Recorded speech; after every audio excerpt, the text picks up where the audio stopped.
Welcome to Where Parents Talk. My name is Lianne Castelino. Our guest today is an award-winning journalist and contributing editor at Scientific American magazine. Melinda Wenner Moyer is also an author and a mom of two. Her latest book is called Hello, Cruel World: Science-Based Strategies for Raising Terrific Kids in Terrifying Times. Melinda joins us today from Cold Springs, New York. Thank you so much for making the time. Hi, Lianne. Thank you so much for having me again. Great to see you again. And when we last spoke, you had just finished your first book called How to Raise Kids Who Aren't Assholes. Your second book, a little less stark in the title, but certainly very important, Hello, Cruel World.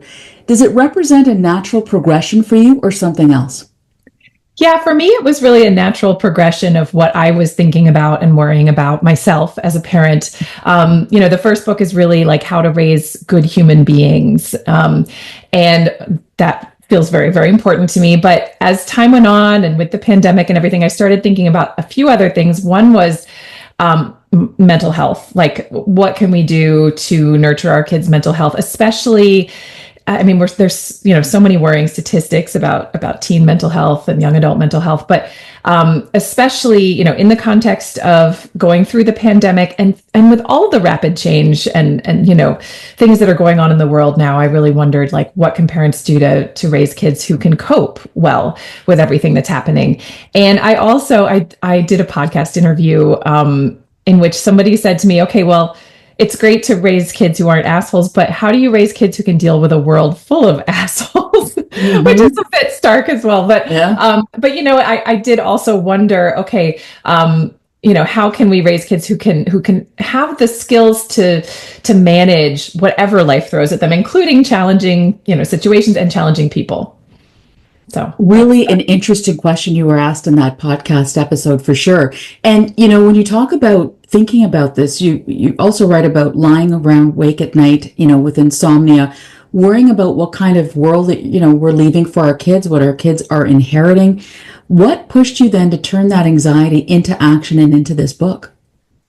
Well, this is something I do a lot, which is when I feel a lot of anxiety, I immediately turn to science and I think, could there be answers in the science that could help us, just help us along and give us solutions, give us a toolbox. And so I just naturally started digging into the research and just to see like what was there, and was there going to be information there that could make me feel better and maybe help other parents too. And I found very quickly that there was a lot of really interesting research on all different skills that researchers think are really imperative for kids now. A lot of interesting research on, what parents and caregivers and teachers can do to help nurture these skills in kids. And so when I found there was all this research, I said, oh, I really want to share this with the world, and I want to share this with other parents. And so that's what led me to write the book. So how did you go about sort of paring that down, Melinda? Because there's obviously an ocean of research on this topic, and certainly parenting in general. How did you go about distilling it? Well, when I look through research, there's obviously so many details, so many nuances, and I really try to look for themes and scientific consensus as well. So, one study that suggests something kind of bizarre, I might not put a lot of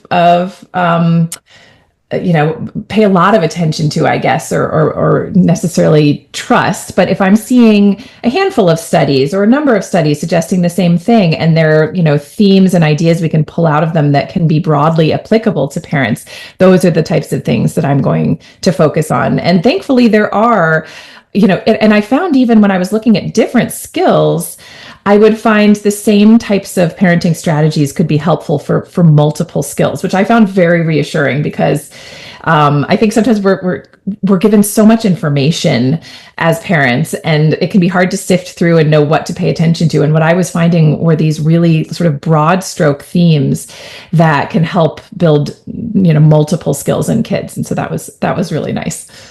So let's go through some of them that's in your book in terms of some of the key traits, and you pare it down to 3 that kids need to navigate in this flawed world that we live in. Can you take us through them?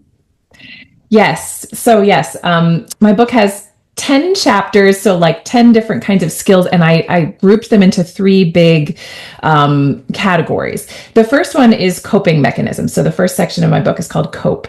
And so this is all about what can we do as parents to help our kids develop the kinds of coping skills that they will need to manage all of the different things that life throws at them. And we know coping skills are just essential for mental health. And so this is really about, what are the kinds of coping skills that we can help build, and how can we help nurture them. The second part of my book is called Connect, and it's really focused on connection techniques. So we know connection is so important. Relationships are so important for us, for our well-being throughout our lives. And we also know, a lot of people talk about, the crisis of connection in boys. And there's, I would argue, something similar, a little different in girls that happens. And so I really wanted to dig into, what are the issues that make connection difficult for kids, and what can we do as parents to help kids develop the kinds of skills that will help them form, really good relationships throughout their lives.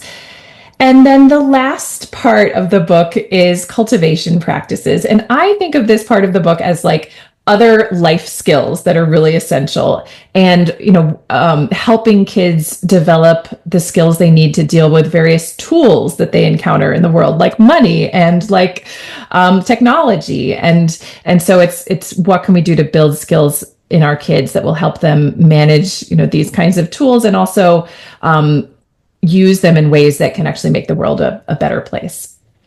Anything in the science as it relates to those three buckets that really caught your eye, struck you?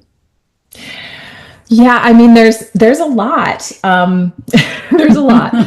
But, I think one of the big themes of my book is really being curious and listening to our kids is incredibly powerful. And when we do this, when we are open to our kids' feelings, even when they're not pleasant feelings, and when we have conversations with kids about what they're experiencing, it helps to really build all of these things. I mean, coping skills really rely on parents being willing to listen to what their kids are feeling and having to say about their experiences. And that's, it's a big part of it, and helping them understand what they're experiencing and build emotional literacy.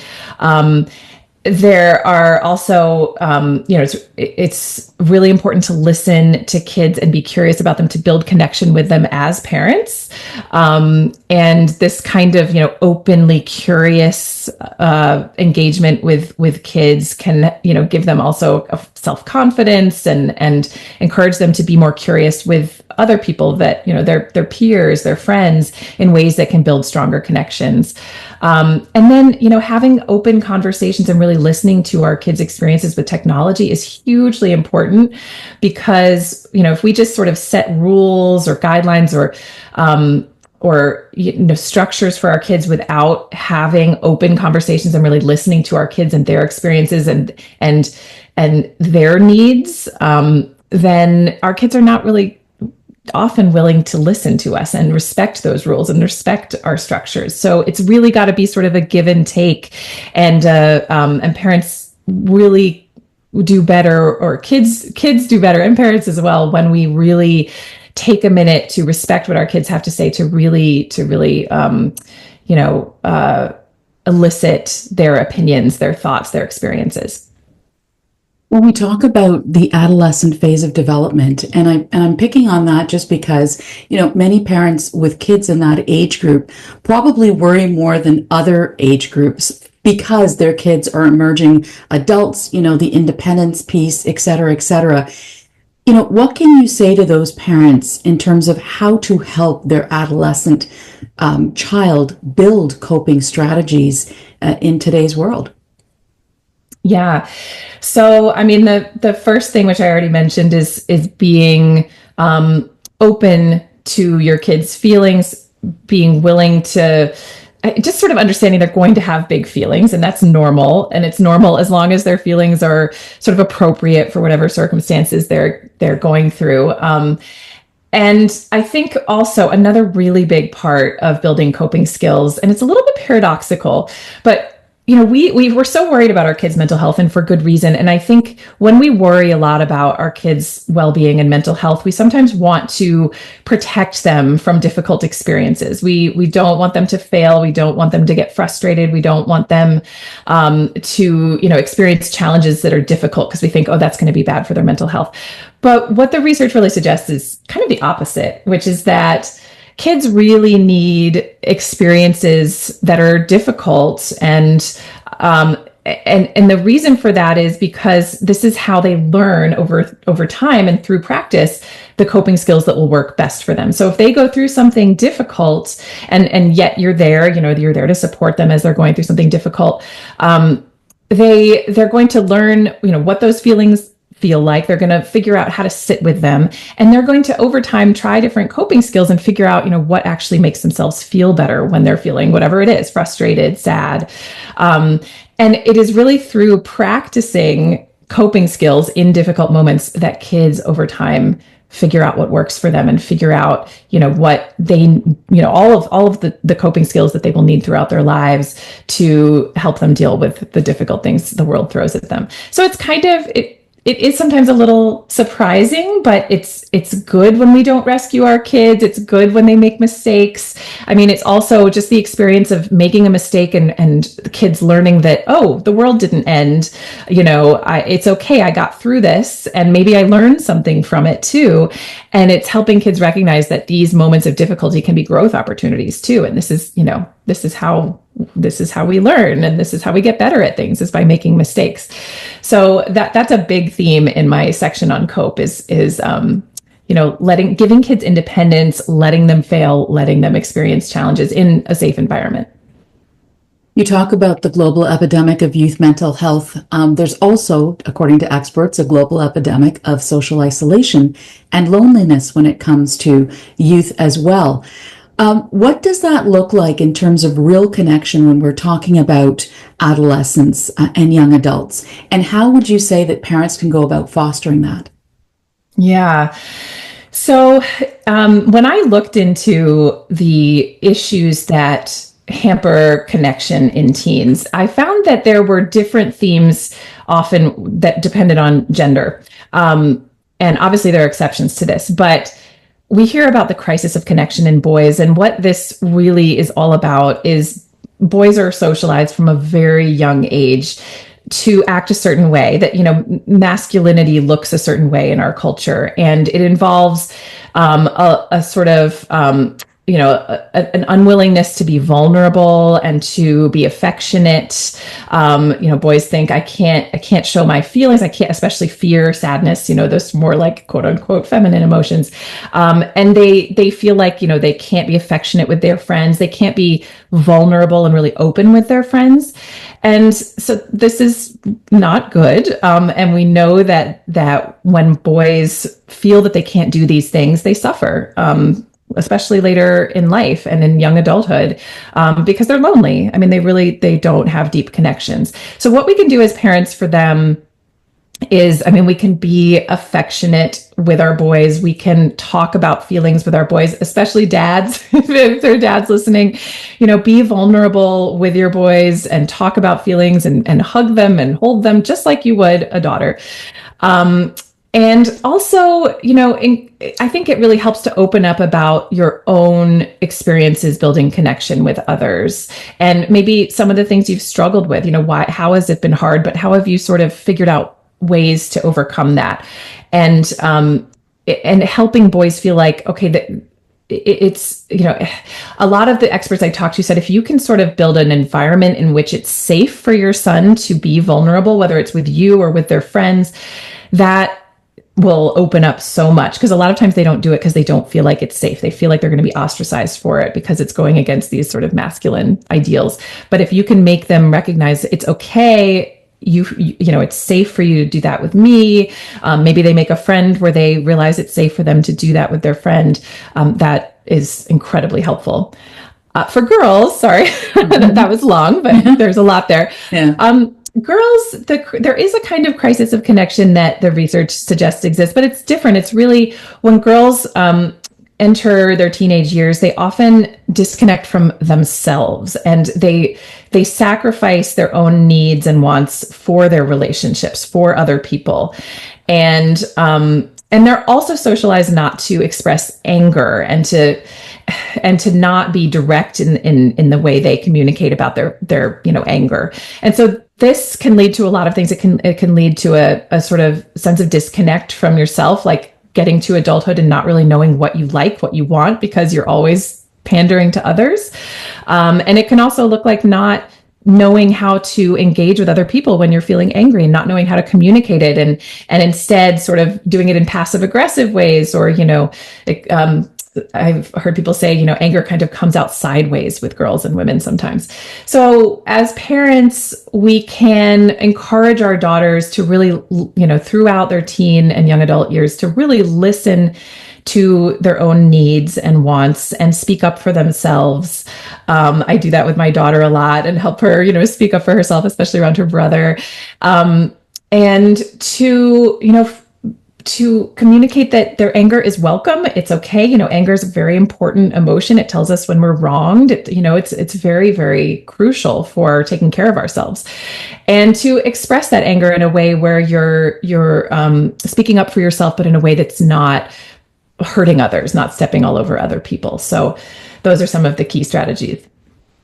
So interesting. And, when I think about and listen to you sort of describe that, it's only as good as the parent in question and how willing they are to be self-aware about whatever their baggage is, and how much they want to learn and be maybe different in how they raise their kids. So when we talk about that in terms of different generations, like, did you come across anything with how parents can empower themselves to maybe write a different story in terms of how their kids are raised compared to how they were raised, based on where we are in the world today? Yeah, that's a great question. I mean, something that helps me a lot when I kind of don't know what direction to go in, and I want to do what's really best for my kids over the long term, is I try to step back and take myself out of the moment that I'm in right now, and think, okay, what could I do in this situation that is going to help my child develop a skill, or learn something that is going to help them throughout their lives? Because really, what we want to be doing is we want to be raising kids to be adults who can function in this world. And so, you might think, oh, my kid is upset, and I want to rescue them. I want to take this pain away. I want to fix the problem for them. And in the moment, that's what you're feeling, because you feel your kid's pain. And believe me, I do not like it when my kids are upset. I want it to go away. I want them to be happy. But then I think, okay, but wait a minute, this might be a moment in which they could really learn something, or practice a coping skill that would actually be helpful for them, that they'll carry with them their whole lives. And so it's really like thinking of the big picture rather than just the moment you're in. And another thing I think of a lot is, we communicate our values in all sorts of ways throughout the day, based on what we talk about with our kids. If I decide to tell my child, like, oh, my friend is sick with the flu, and I decided I was going to make her some soup today and bring it to her, that's a communication about, okay, I value friendships. I value taking care of my friends and being generous and thoughtful. We also communicate our values in the questions we ask our kids, just the everyday questions, like when they walk through the door after school, what's the first question we ask? And we could ask, how did your math test go? Which is communicating that, okay, grades are really, really important to us, and academics are important. We could also ask, what's something that happened today in which you were kind to someone, or was someone helpful to you today? To really, get them thinking about the values that you care about and the priorities you have as a parent. And so I think those are kind of two ways that I think that we can think about being intentional with our parenting in ways that are kind of simple. It's like, ask a question that reflects your values, or talk about something you did today that really illustrates to your kids what's important to you. And those can be very, very powerful ways to sort of shape our kids' character and their futures. That's a really interesting point, because I don't think the average parent really would think about that in terms of what they're sharing with their kid as illustrating their values. So that's a really interesting point. Online misinformation and disinformation. This is another piece that you talk about in your book, certainly at an all-time high, depending on where you look, it's everywhere. And, oftentimes kids think that they know more than their parents, right? For a whole host of reasons. So, what do you say to parents in terms of how they can help their kids think critically about what they're seeing online when even adults struggle to, decipher whether this is truth or fiction? Yes, it's very hard. And it does help if you feel like you have some of these skills yourself. I mean, the first thing that researchers said to me was, well, if you want to raise a media literate kid, it helps to be media literate yourself. And I do point to some resources. Crash Course is a great YouTube series that you can watch that introduces media literacy concepts. I think that, a first step is having conversations with your kids about what they're seeing online and being sort of injecting some curiosity and some questioning in there to help kids understand that, everything they're seeing, everything they're consuming is made by people, and people have biases, and people sometimes have agendas. So, my daughter the other day was talking about how important it was for her to wash her face twice a day. And she said she saw this on YouTube. And I started a conversation about, well, why do you think these influencers are telling you that? And could they maybe be selling some products that they want you to use, and they want you to, use them twice a day so you buy more? And, just thinking about, well, what could be the hidden agenda behind the messages that we're getting? Another thing is I recommend talking about expertise and the idea that if you're getting information from a source, you want to think about, does that source, that person, whatever it is, that company, that website, have expertise in the area in which you're getting this, in the area where the information resides. And so, my son might say something about, well, Mr. Beast told me this fact about spiders, and I might say, okay, well, that's really interesting. So does Mr. Beast, does he know a lot about spiders? Does he have expertise in spiders? Do we trust what he says about spiders? So just kind of getting them to reflect on that, and think about, what is expertise and how do we evaluate it? That can be really helpful too. You alluded to being intentional in terms of parenting. You also emphasize in your book activist parenting. Can you take us through what you mean by that, and how does that look? Yeah. There's so much going on in the world today that I think feels scary. There's a lot of rapid change, and kids, teens, young adults might be really scared, based on what they're hearing and seeing. And so one thing I think is really important is, when you're talking about things in the world that are scary, to always talk about, okay, well, where do we have agency here? What can we do about this? And ensuring that every sort of, maybe scary or worrying conversation about the world is accompanied by a conversation that is rooted more in hope and in activism. And so, okay, we don't like this thing that's happening in the world right now. What could we do? Where do we have some power? What could we call our representatives? Could we go, support an organization with the money we have saved? Maybe, my kids get allowances, and they have give jars that they put their money in, which they can use to, give to charities. So really thinking about, okay, this issue is a problem, and it feels hopeless, but there's always something that we can do. And I think the more that we can communicate that, the more that we can talk about what we do as parents, the steps we're taking to help make the world a better place, to illustrate to our kids again that this is a value, this is a priority we have. I think that goes a long way to both, ensuring that our kids feel a sense of optimism and hope when things are difficult, and also helping them recognize, what are the concrete things that they can be doing throughout their lives to make a difference. When you talk about hope, I'm curious, are you more hopeful now after going through the process of doing the research and speaking to all the researchers you did and looking at all of that and writing your book than you were when you started that book and you had those sleepless nights? Absolutely. I do. I feel much, much better. I think some of that is a product of, really having dug into the research and seen that there are these broad themes, it's not about getting everything perfect as a parent. We can't do that anyway. But, I was always worried that, and I think a lot of the messages we get as parents suggest that, all these little details have to be done perfectly as a parent. You have to respond the exact right way when they ask a particular question. You have to have the exact right tone of voice all the time, or you're going to mess up your kids. And that is not what the research says. I mean, the research suggests that we really need to focus more on the big picture, the types of conversations we have, the general ways in which we engage with our kids, the respect that we pay them, the way that we listen to them. These patterns matter much more than like getting all the details exactly right. And that to me was really reassuring.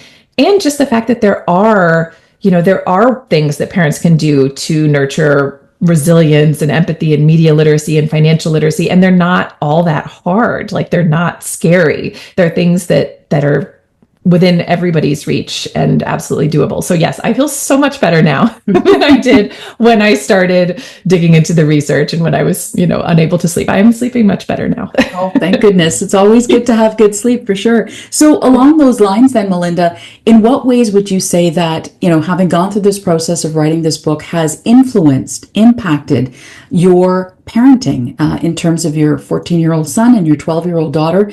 Anything that you're doing now that's different than before? I do think I'm listening to them in ways that I didn't before.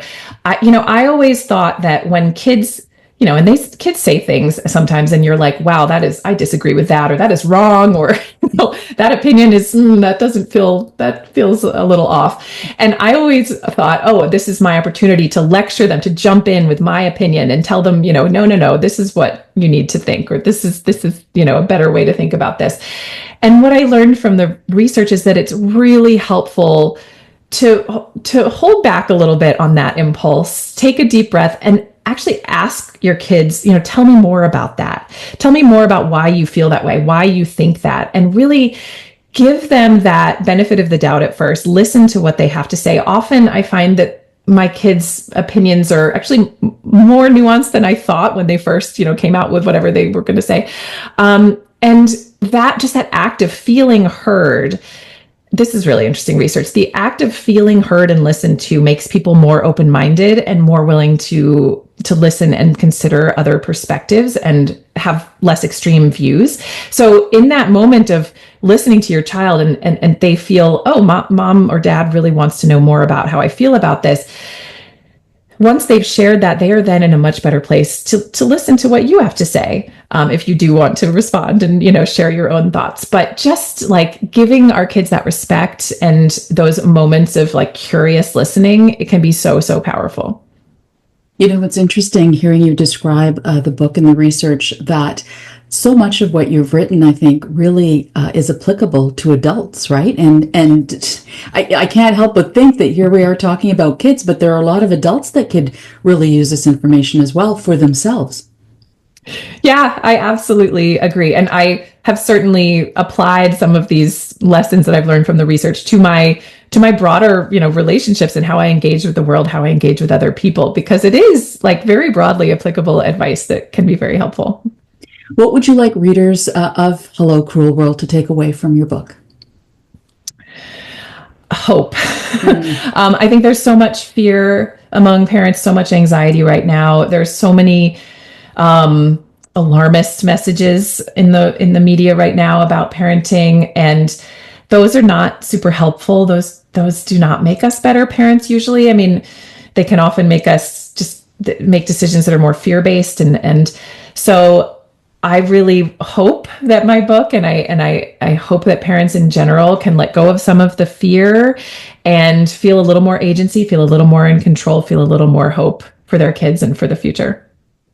That's a wonderful way to end our interview. Melinda Wenner Moyer, author of Hello, Cruel World, Science-Based Strategies for Raising Terrific Kids in Terrifying Times. Thank you so much for your time and your insight today. Thank you, Lianne.